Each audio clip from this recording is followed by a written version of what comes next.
A very good evening to one and all. Thank you so much for joining today's session. So we are here today to discuss about top papers in tropical infectious diseases. And this is part of a series of presentations that we have been doing, looking at different top papers in different aspects of infectious diseases, which were published in the last 1 year. So today we have with us Dr. Venkat Ramesh, who will be the guest speaker for the day. So Dr. Venkat has completed his MBBS degree from Kasturba Medical College, Manipal, and followed by MD General Medicine from Kasturba Medical College, Mangalore. He completed his MRCP UK in 2017, following which he has done multiple courses in tropical medicine and hygiene and travelers health. From institutions such as London School of Hygiene and Tropical Medicine and American Society of Tropical Medicine and Hygiene. And he has also presented different papers and posters at national and international conferences and has co-authored and authored different publications in peer-reviewed journals. So today, Dr. Venkat will be speaking to us about top papers in tropical infectious diseases. Welcome, Dr. Venkat, to today's session, and over to you. Thank you. Yeah, you can see my slides, right? Yes. Yeah, so, okay. Yeah, I will probably speak for about 45 to 50 minutes, and then we will have a 10 to 15 minutes for questions. So the topic is top 10 papers in tropical infectious diseases. Taking a little bit of liberty, as in not going to speak about a calendar year or 2023. I have included all studies published between 1st January 2023 and today in our peer-reviewed journal. The focus is on tropical infections. HIV and tuberculosis have been included. Although HIV is really a global disease, but it's predominantly a disease in the tropics, particularly in sub-Saharan Africa. I focused on studies that are clinically relevant in the Indian context, and the serial numbers by which the studies are presented by no means indicates that they are their ranking in terms of what I feel is topmost or least. I have to some extent group them by disease or by disease top presentations. And there is a bit of personal discretion in what papers that I've selected. I have not used pre-specified criteria other than the ones I've already mentioned. So, in my opinion, the most important paper to be published in the last 1 year is this paper from Dr. Verghese and group, where they studied intravenous doxycycline, azithromycin, or both for severe scrub typhus. So the background to this study is that 1 billion people are estimated to be at risk in endemic areas. We know that scrub typhus is a major problem. Severe disease develops in approximately 1/3 of hospitalized patients and can lead to death in approximately 1/4 of patients despite treatment. And historically, for scrub typhus, the treatment has been monotherapy with either doxycycline or chloramphenicol. And treatment for scrub typhus, even severe scrub typhus, has been doxycycline given oral or IV. So this was the study called the INTEREST study to compare the safety and efficacy of 3 courses of treatment, each of which was given for 7 days. That is intravenous doxycycline, intravenous azithromycin, or a combination in patients with severe scrub typhus. These are the study sites that were listed. So patients who were 15 years or older and had a positive result on a lateral flow assay of a whole blood sample or an eschar were screened for eligibility at the 7 participating hospitals. Patients with severe disease and the involvement of at least one organ that led to IV treatment were enrolled. Exclusion criteria were treatment with doxycycline, azithromycin, or chloramphenicol for more than 24 hours within 3 days before recruitment. pregnancy or breastfeeding, ATT, especially because rifampin has activity against Urinshia Shusugamushi, immune suppression, or of any previous adverse reaction to a trial drug. Patients underwent block randomization in a 1:1:1 ratio. The first group received 200 mg of doxycycline twice daily on day 1, and then 200 mg twice daily for 6 days. Azithromycin again was given twice daily on the first day and then once daily for 6 days. Combination group received both.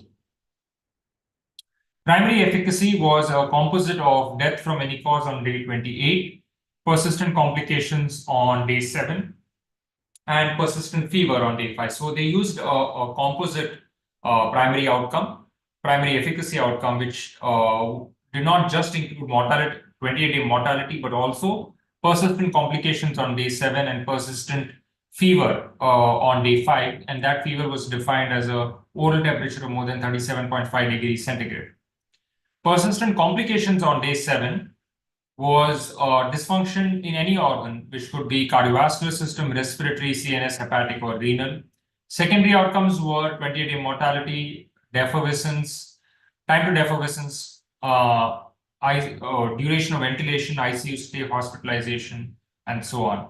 So the just because for want of time, I'll actually not touch on each study in detail, but these slides, you can contact me, and if any of you want these slides, I'll be happy to share them. But suffice to say that the baseline characteristics were kind of similar, and I think this is the most important slide. So you can see here that the combination of combination therapy was significantly better in terms of the composite primary outcome, as well as in terms and the difference was significant whether compared to doxycycline or azithromycin, but in terms of the azithromycin versus doxycycline monotherapy group, there wasn't much of a difference. Okay. Now, death from any cause at day 28, persistent complications at day 7, or persistent fever at day 5, that primary outcome was seen in only 33% of patients, with the combination therapy 47 and 48 with the doxycycline and azithromycin monotherapies respectively. So that led to a significant risk difference that you can see here. And this is the Kaplan-Meier plot showing probability of survival being higher in the combination therapy group. Persistent fever and even PCR positivity, combination therapy was superior. There were no major safety outcomes. So the take-home point is really that combination therapy is superior to monotherapy when you look at the composite primary outcome. That is 28-day mortality. This was a composite of 28-day mortality, persistent complications at day 7, and persistent fever at day 5. And the reason for this is perhaps the two drugs do act on different mechanisms. That is, azithromycin binds the 23S ribosomal rRNA of the 50S ribosomal subunit, and doxycycline prevents amino acid tRNA binding to the 30S ribosomal subunit.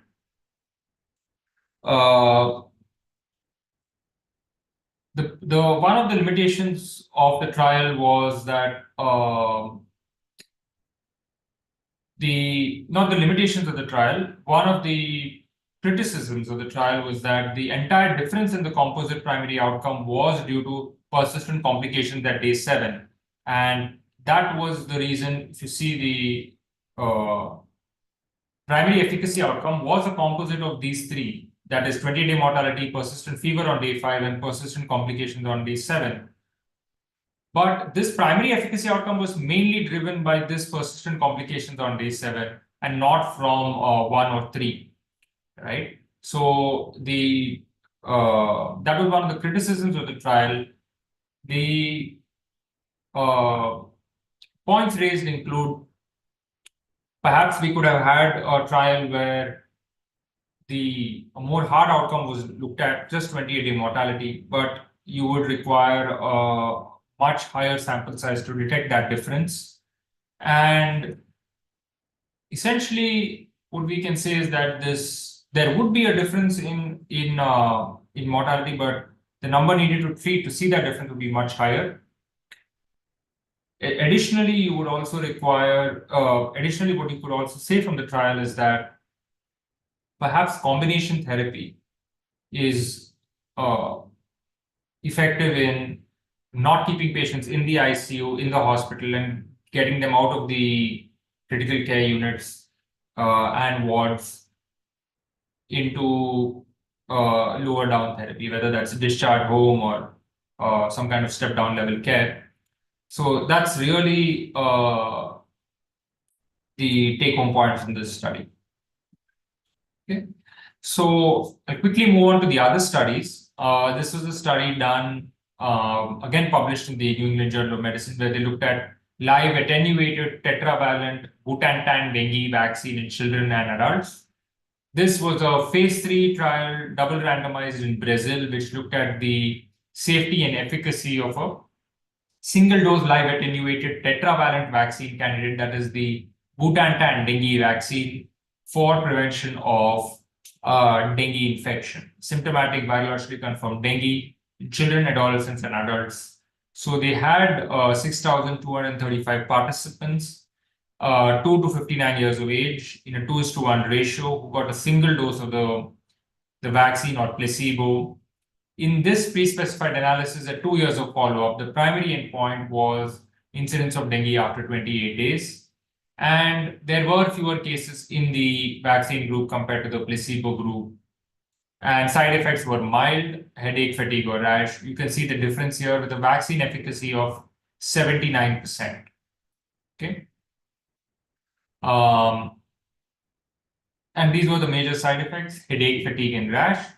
So a single dose of Butantan dengue vaccine prevented symptomatic dengue 1 and dengue 2 infections in children and adults, regardless of dengue serostatus at baseline, through 2 years of follow-up.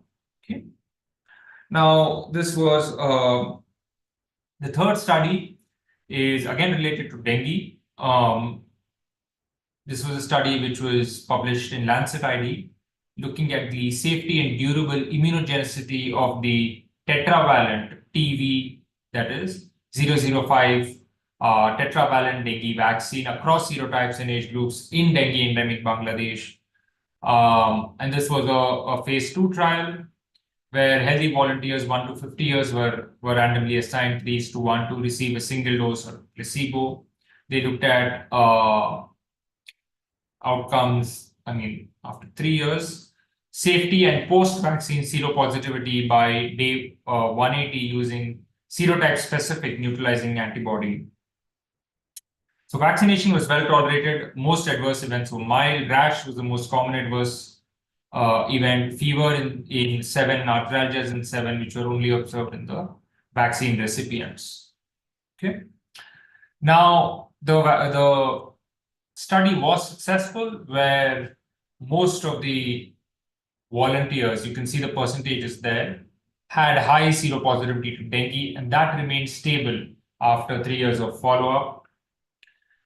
So one of the conclusion rather was within 3 years of follow-up, the single dose tetravalent dengue vaccine TB005 was well tolerated and immunogenic for all 4 serotypes in young adults, in young children to adults, including individuals with no previous dengue exposure.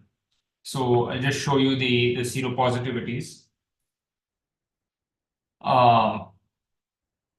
83% for dengue 1, 99% for dengue 2, 96% for dengue 3, 87% for dengue 4. Antibody titers understandably were higher in individuals with past dengue exposure compared with the dengue naive participants. Antibody titers for all serotypes remained stable in most adults, that is 63 to 86% after 3 years of follow-up. And the adverse events were rash, which was seen in 26% of vaccine recipients, only 12% of placebo recipients, and fever, and arthralgias, which were seen in 5% and 6% respectively. This only in the vaccine recipients. Now, the fourth study is post-exposure doxycycline to prevent bacterial STIs.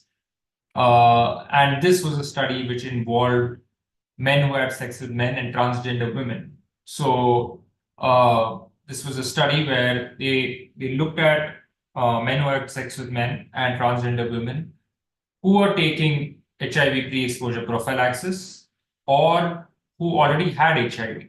So they divided them into two cohorts, that is the PrEP cohort and the PLWH cohort, people living with HIV. And these participants also had either gonorrhea, chlamydia, or syphilis in the past 1 year. Okay. So MSM, transgender women, either living with HIV or on HIV pre-exposure prophylaxis with either gonorrhea, chlamydia, or syphilis in the past 1 year, they were given in a 2:1 ratio of the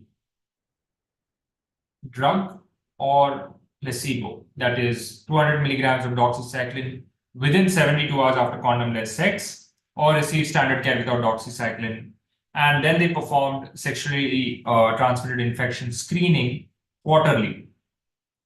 Incidence of at least one STI per follow-up quarter. So they had 501 participants, 327 in the PrEP cohort, 174 in the PLWH cohort. Okay. In the PrEP cohort, STI was seen in 10% in the 10.7% in the doxy group, 32% in the standard care group, absolute difference of minus 21.2 percentage points, a relative risk of 0.34. In the PLWH cohort, STI was seen in 11.8% in the doxycycline group, 30.5% in the standard care group, and this led to a minus 18.7 percentage risk difference, relative risk of 0.38. The incidences of the three evaluated sexually transmitted infections were lower with doxycycline than in standard care. I won't go into the specific details about the risks for each, but they did work.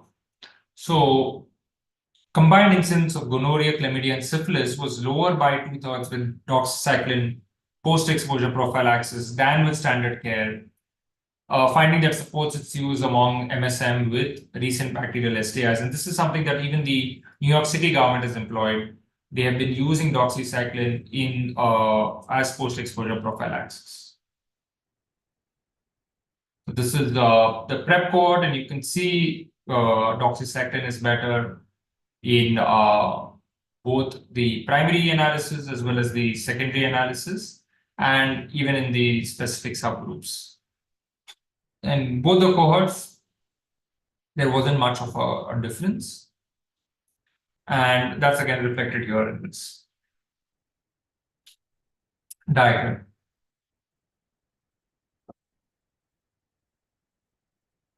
Okay. So cumulative probability on the y-axis, you see cumulative probability of first STI diagnosis and days until first STI.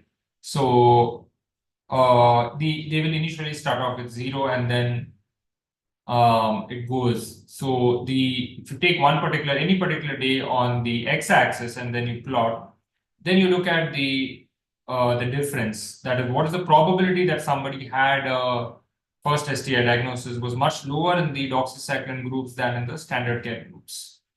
Okay. And that's again reflected in these figures. Interestingly, at baseline, tetracycline resistance was observed in 27% of gonorrhea isolates. After enrollment, it was seen in 38% of the doxycycline group and 12% in the standard care group. Okay. Now, that's about doxycycline use in MSM and transgender women. So another study was done where they looked at doxycycline prophylaxis to prevent STIs in women. And here they looked at cisgender women and whether doxycycline prophylaxis can reduce the risk of sexually transmitted diseases. So this was a trial which was conducted in Kenya. Doxycycline 200 mg taken within 72 hours after condomless sex was compared with standard care in Kenyan women who were 18 to 30 years of age. And remember, in the previous study, they had two groups, one with HIV, one who was receiving pre-exposure prophylaxis, but here everybody was on PrEP. And here again, fair enough, they looked at incident infection with gonorrhea, chlamydia, or syphilis. Hair samples were collected quarterly for objective assessment of doxycycline use. And they had 109 STIs in the doxycycline group. 109 STIs overall, 50 in the doxycycline group, 59 in the standard care group. No significant difference between the two, a relative risk of 0.88 with a confidence interval of 0.6 to 1.29. Chlamydia was the most common STI. Among 50 randomly selected participants in the doxycycline post-exposure prophylaxis group, doxycycline was detected only in 29% of hair samples. So that could be one of the barriers or the limitations rather of the study, that the compliance to doxycycline was quite poor. All gonorrhea isolates were resistant to doxycycline. Yeah, and that's really, what the conclusions say, that the incidence of STIs was not significantly lower with doxycycline post-exposure prophylaxis than with standard care. According to hair sample analysis, the use of doxycycline post-exposure prophylaxis among those who were assigned to receive it was quite low. And you can see that difference here in this graph in terms of first STI, that lack of difference, which is it's not reflected here. And first chlamydia trachomatis infection also, there's not much of a difference between the two groups. Okay, so I think we've covered about 5. So we go on to the 6th one, which is very, very interesting study, very important. Adjunctive dexamethasone for tuberculous meningitis in HIV positive adults. Now, we do use steroids in patients with tuberculous meningitis, and one of the landmark trials was by Dr. Thwaites in 2000, which was published in 2004 in the NEJM.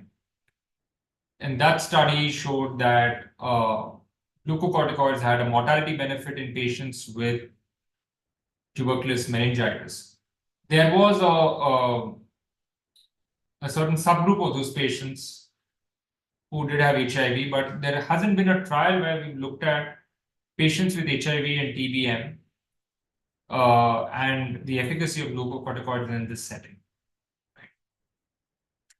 And here they conducted just that, a double-blind randomized placebo-controlled trial.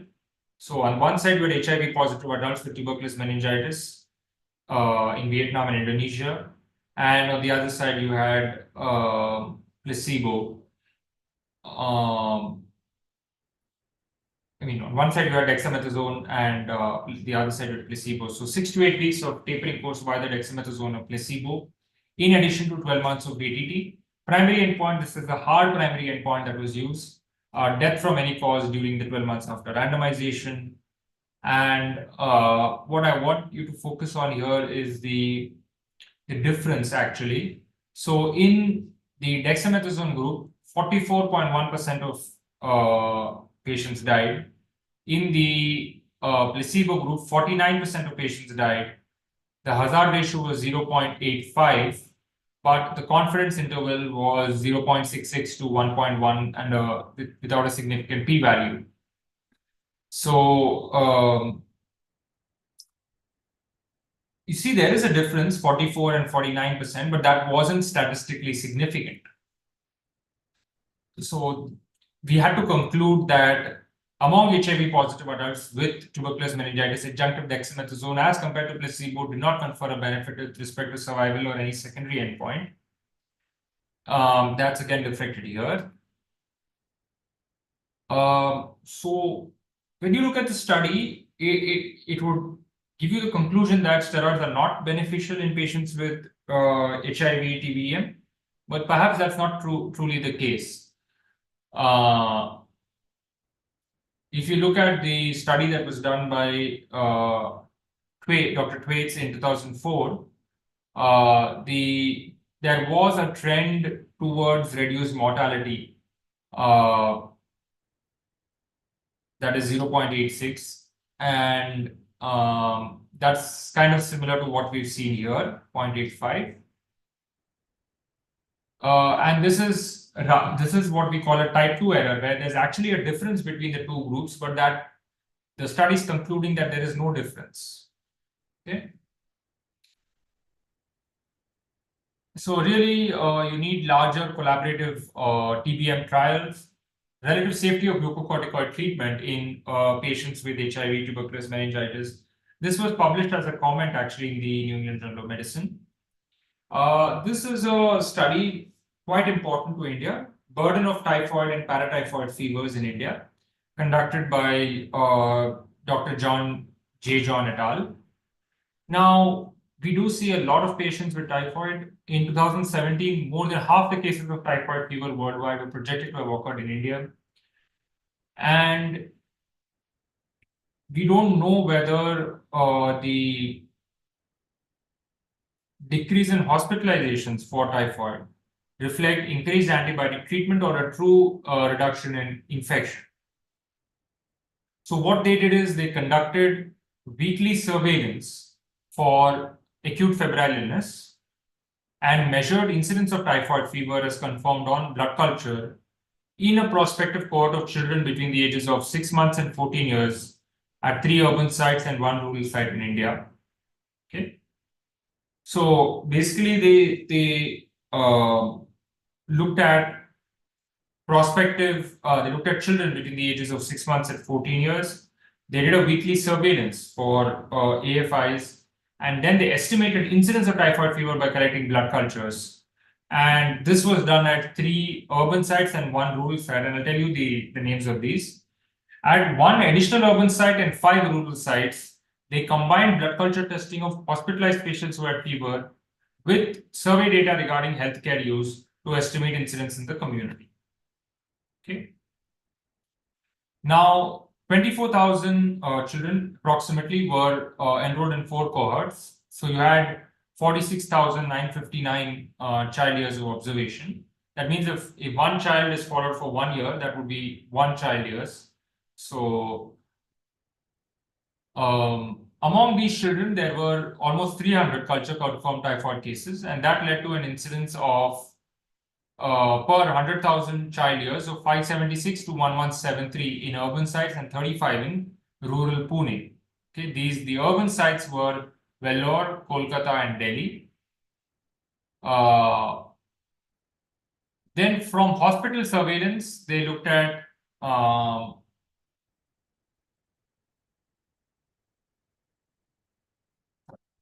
for hospital surveillance, they looked, the incidence was 12 to 1,622 cases per 100,000 child years between the ages of 6 months to 14 years, and a little bit higher, 108 to 970 among those who were 15 years of age or older.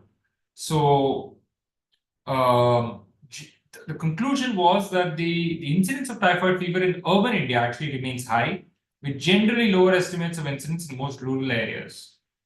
Okay. I won't go into the graphs per se. Right. So these were the other rural sites that were there.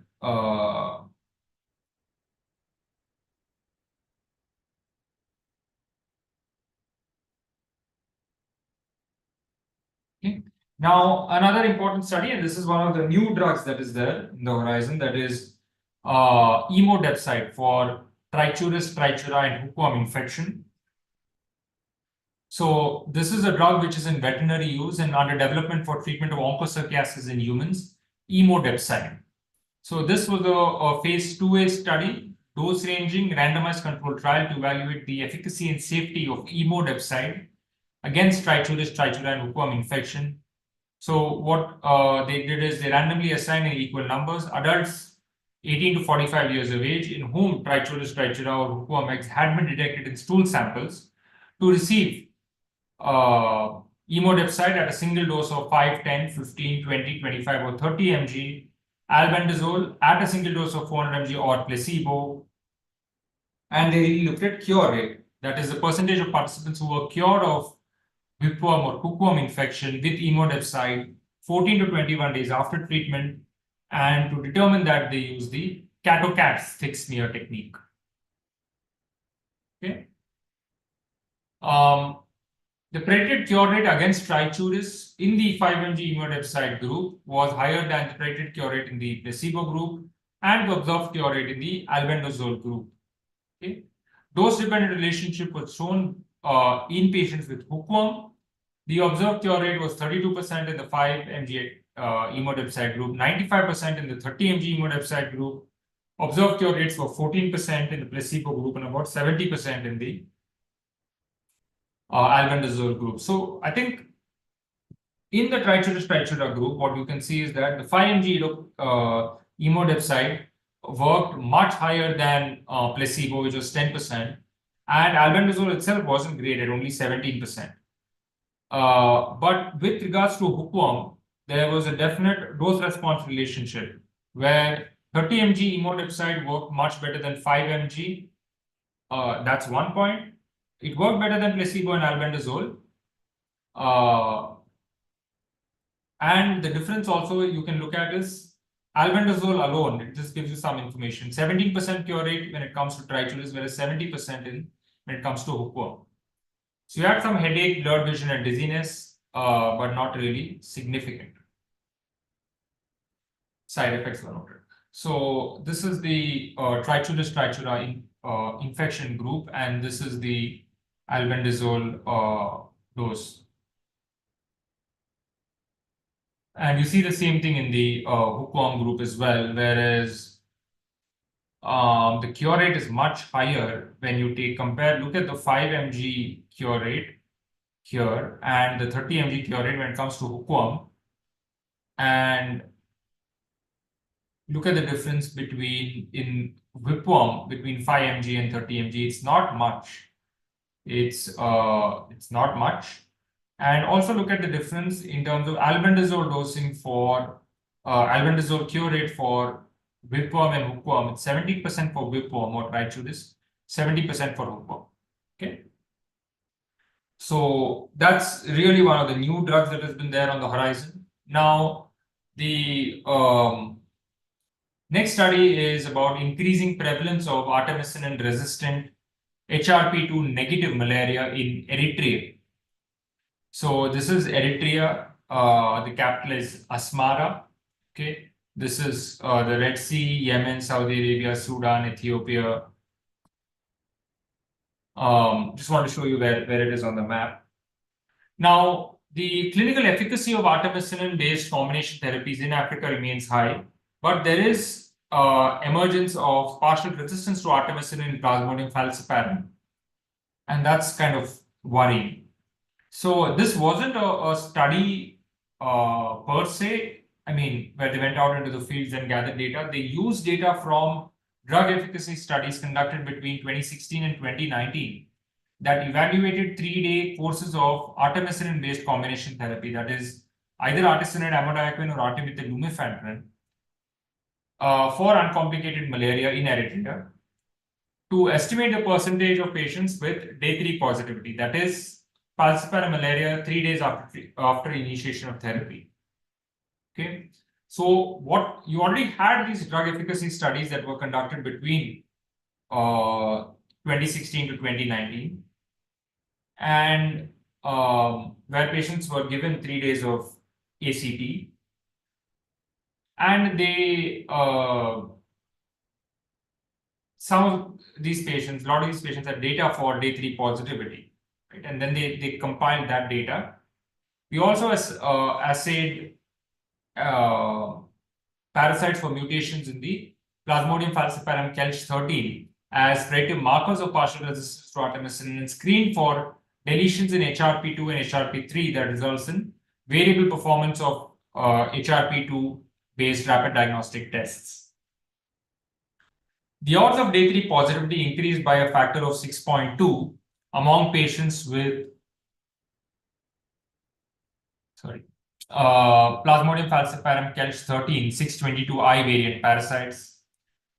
And that was very significant. More than 5% of the patients younger than 15 years of age with day 3 positivity also had parasites that carried Plasmodium falciparum Kelch 13 R622I mutations. Okay.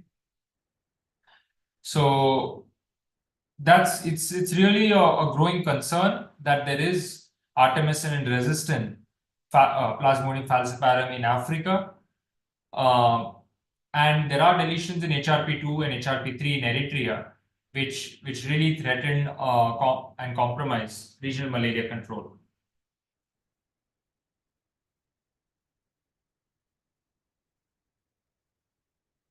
And yeah, here you can see the wild type, the variants, and there is increasing. You can look at the Kelch Plasmodium falciparum Kelch 13 622I.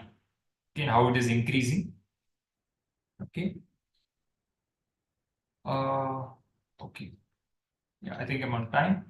So the one of the last study really is on single dose rifampicin in household contacts of patients with leprosy, and I think this is a very important study, very applicable to our context where we still see a lot of leprosy.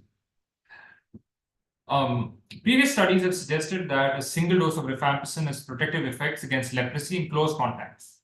But we do know that rifampicin has greater bactericidal activity against Mycobacterium leprae, but we don't have really any clinical data in terms of its effectiveness in preventing leprosy.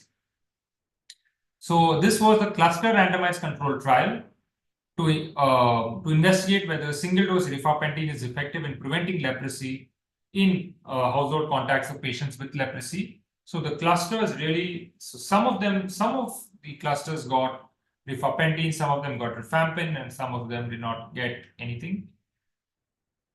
The clusters were defined as counties or districts in southwest China.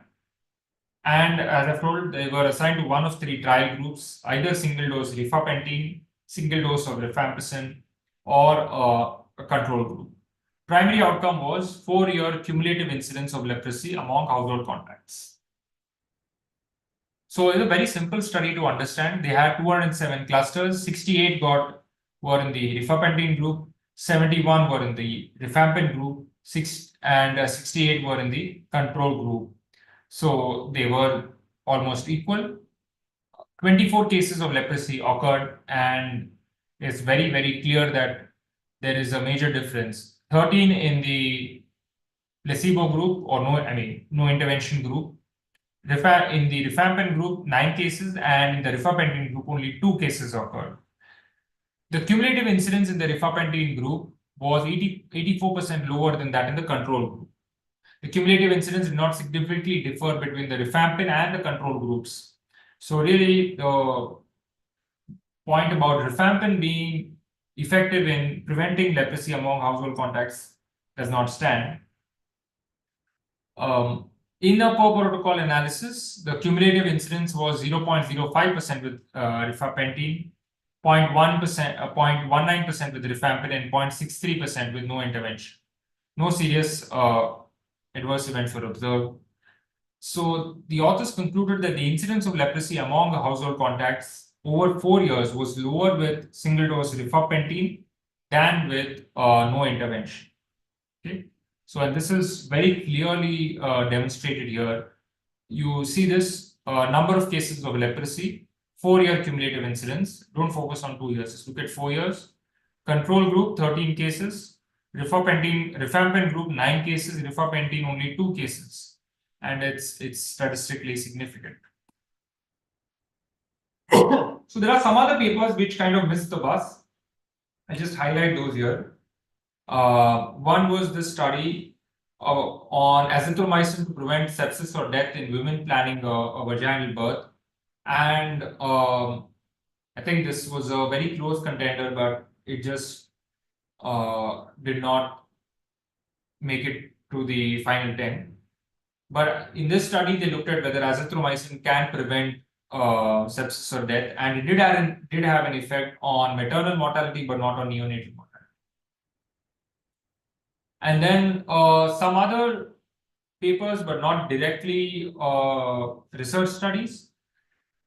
This was another study where they looked at positive toxoplasma serologies associated with increased overall mortality.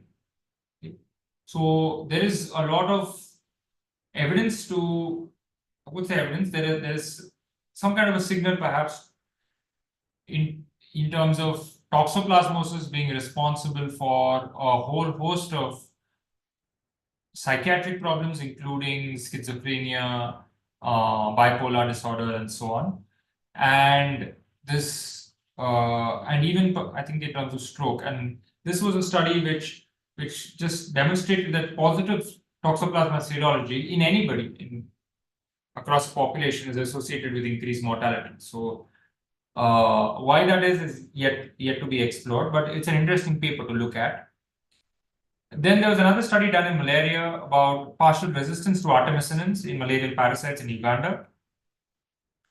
Then a paper which looked at the disease burden of rabies in the SAARC region, that is basically the South Asian region, and they reported that India had a very high prevalence, but very high increasing incidence. But I think there were some methodological flaws in the study. But it is interesting for the sole reason of bringing to light a disease which is truly a neglected tropical disease, that is rabies. Then there's another study about meningococcal ACWYX conjugate vaccine in 2 to 29-year-olds in Mali and Gambia. And one study where they looked at heart rate variability as a marker for severity of tetanus. And that's something that's quite interesting. So I think with that, I'll come to the end of my talk, and I would open the floor to questions. Thank you so much, Dr. Venkat, for that very informative session. I think it was really interesting that you also added your viewpoints or your opinions on many of the papers, which was very helpful for us. And it was also interesting to see a few of the papers from India making that mark to the list, because many a times we feel that papers from India, studies from India don't get selected to when we discuss about top papers in these infections. So we have a couple of questions for discussion. So first is about these neglected tropical infections. And so these are infections that are common in low middle income countries. And there are a lot of social determinants like poverty and environment that plays a role in it. And some of the reports also say that it is not well researched because probably due to the lack of funding. So what do you think, is that a very important thing in India? Neglected tropical infections. Do you see a lot of these conditions in your practice? Yes, I mean, so I think one of the top NTDs, as they are called, that we see is dengue. We see so much of dengue, and dengue is a neglected tropical disease. We do see echinococcus, rabies, and hookworm infestations. So all of those we do see. Yeah, I think one of the major issues is funding. Really, that is the major issue, and I think unless we get funding, it's difficult to do meaningful research. Right. So since you talked about dengue, and one of your papers, I think two of your papers talked about dengue vaccine. Yeah. And I've read that that's for the dengue vaccine for India is still in clinical trial. And do you think that's something promising to look forward to? Because you said dengue is it's highly prevalent in a country like India. Really hope we we have a dengue vaccination program in place as soon as it is possible. There are vaccine candidates already which are WHO pre-qualified. So I think it would be nice if we have would really be it's a need of the hour to have a dengue vaccine program in place, or at least like for typhoid as it is available in the private sector, if that's possible, even something like that, and then it can be incorporated into the public health system. But I think we really need a dengue vaccine. So I think that really is the need of the hour. And have you seen any seasonal variations in tropical infections in India? Like, do you think probably maybe after monsoon season, there's a rise in these infections? Have you seen any variations like that? Yeah, we don't see much of it during we don't see much of it truly during April and May. And then it starts to begin in with the monsoon, and then towards the winter it kind of drops down but doesn't completely go away, I would say. And then we don't see much of it in this March, April, May. No, I don't think we would say we see a lot. Even February, perhaps. So there are a lot of discussions now around looking at social determinants of health and their impact on infectious diseases, antimicrobial resistance. So, and we have seen that tropical infections have a very close correlation with these factors. So do you think more research is needed on those aspects as well, not just on reporting tropical infections and about its management in terms of treatment of those infections? Do you think we should also look at those factors when talking about tropical infections? Yes, definitely. Although for some infections we still don't really have, like, I mean, we don't even have good trial data. We don't really, like, if you look at the treatment for dengue, which is something we really see, even Brazil is going through a crisis right now. It's a huge problem in Brazil. We don't really have trials. Like, there have been maybe some signals to suggest that steroids may be useful in severe dengue, for example. Right. Although the WHO says no. But we really don't have data like we have for COVID, for example. Right. So unless you have data, you don't know what to do, and you have a patient in front of you who is not doing well. So that's where you're stuck. And I think with the scrub typhus trial, at least now we know what we're looking at and how to treat severe scrub typhus. But for the other tropical infections, there's still not good data. Right. And in the INTEREST trial, I think when you talked about your opinions, one of the things that you mentioned was the challenge of administering one drug versus two drugs. Yeah, I'm not challenged, as in the dogma was that, like, for so in infectious diseases as such, for a lot of infections actually we do use multiple drugs. But for, you could say, bacterial infections, like pneumococcal pneumonia, for example, the data would really suggest that one drug would suffice. Or like E. coli bacteria or urinary tract infections. So for scrub typhus also, historically it was thought that one drug would be sufficient and you wouldn't need two drugs. But on the other hand, you have diseases such as HIV, TB, malaria, you do use more than one drug. So this is one bacterial infection where you do use more than one drug. And I think that has its own so that is the dogma actually, that you don't need to give more than one drug in again typhoid, for example. You don't, almost always we use one drug. Two drugs would probably decrease the time to defervescence, but in terms of having a mortality benefit, it's not that useful. And similarly in diseases, I mean, I'm just giving you an example of mucormycosis, right? The question is whether you give posaconazole in addition to liposomal ampho-B or liposomal ampho-B alone. I personally feel, that's just my personal opinion or bias, that you would always do better with two drugs, Right. but in something like mucormycosis, but the data there really isn't data for it. Hmm. So you need trials like this to come out with that data. So yeah, I would. So has this been, sorry. Pseudomonas is another bacterial infection where traditionally two drugs were recommended in certain scenarios, and there really isn't hard evidence though to suggest the same.